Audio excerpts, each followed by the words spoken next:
There it is. Oh, let me get my junk all set up. We're gonna go in here and get this second layer plugged up. Hey guys, I'm officially Fran, and guess what? We just got our new high tunnel installed yesterday, and I want to show you what we're going to use for power because we don't have power to that part of our property. So come on in, and maybe these options will work for you. If you have been looking at a high tunnel, maybe thinking about skipping some of the options that will use power because you don't have power, I can show you a couple of ways that you can get power. So don't skip those options because they'll be better if you have them now and get the power to them. Please stay tuned for the full walkthrough of the high tunnel.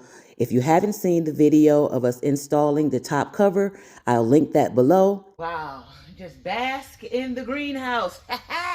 We have our high tunnel. I'm so happy. But let me quit playing around and do what I came out here to do right quick. That is get this baby plugged in. Because if nothing else, we want that fan right there running. That fan creates the bubble between the two pieces of plastic because there's a double layer of plastic up there. So we need that fan going. Now the roll-up sides and the automatic doors, louvers, those are all cool. But the one thing that's a must is that fan to be running. So, see the air going through it. And the air gets from one side of the greenhouse over to the other side of the greenhouse using that little hopper up there. So it's a piece of pipe that's going from one side to the next to force air over to this side so that that whole side over there can get inflated also. So we're gonna let that do its thing. What I have to do is now think about the solar setup. So all of the solar components are right here. I'm thinking the solar panels will sit out here somewhere. If you want to know how to get a high tunnel, watch this video right here. But please wait till this video is over.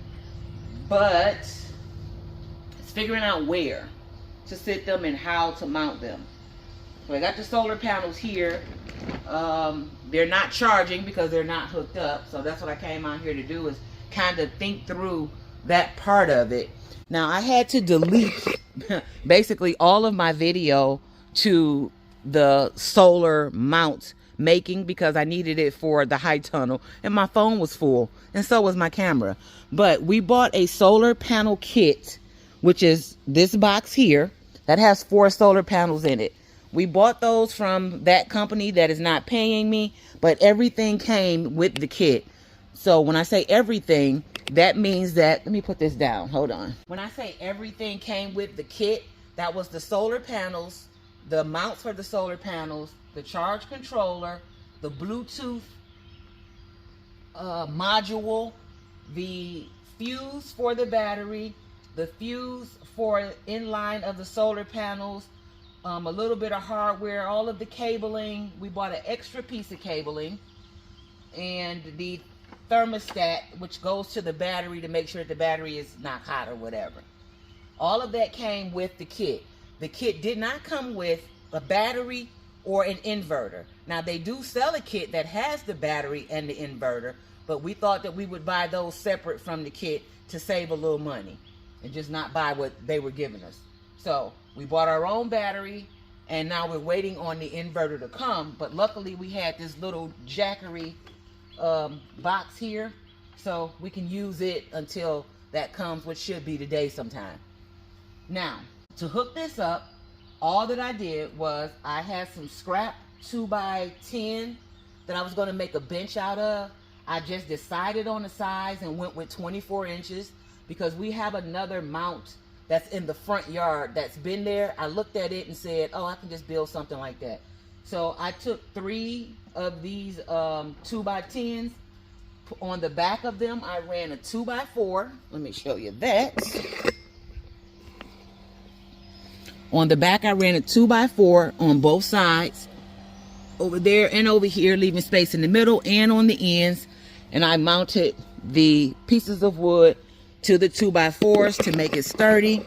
And then I simply mounted the things on the board where I think I want them. Now, all of these things, get me straighten you up, hey, all of these things can be changed because we do need to either mount the inverter here, or I have just plastic shelf that I had sitting around the yard that I bought over to set the battery on for now.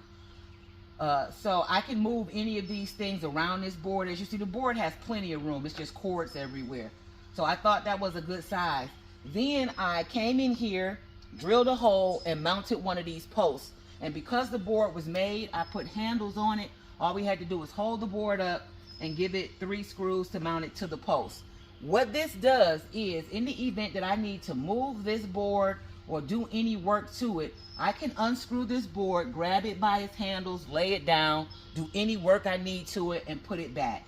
If we decide to mount it somewhere else, all we have to do is put another pole wherever we want, same board, mounts it on top of that, and it's done. We don't have to take the whole thing apart.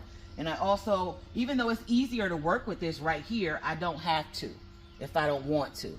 So I wanted to make this as portable as possible. In case we bought another system, we can do the same thing with another board, which we'll be doing back at the dome. So I thought this was a good way to get what I needed for in here. Now the question is getting the solar out there to in here. Where am I going to mount the solar? How am I going to mount the solar panels? And then my wires. Now I have PVC pipe, so 9 times out of 10 I'm going to not just run my cords out, I'll run them down into a PVC pipe and then up. That way also, if I need to maintenance them, all I have to do is pull them out of the pipe. Even though we bought a kit, you don't have to. These are the parts that you need, and there are so many videos on YouTube where people tell you how to put this together. You also don't have to mount it on the board. You can mount it into a box like the ones you see here. Another option is to use a portable power station. With this, you don't need a charge controller or any of those pieces. All you need is solar panels and the adapter to plug into the power station, which means you get to avoid all of that. Another good thing about those power stations is you can unplug the power station and plug it into a regular outlet and charge it back up. So in the event that you don't have enough sun and it's not getting a charge, you can charge it in a regular house outlet, or you can let it charge up with your solar panels, which will allow you to have power back at your greenhouse or wherever it is that you need anytime.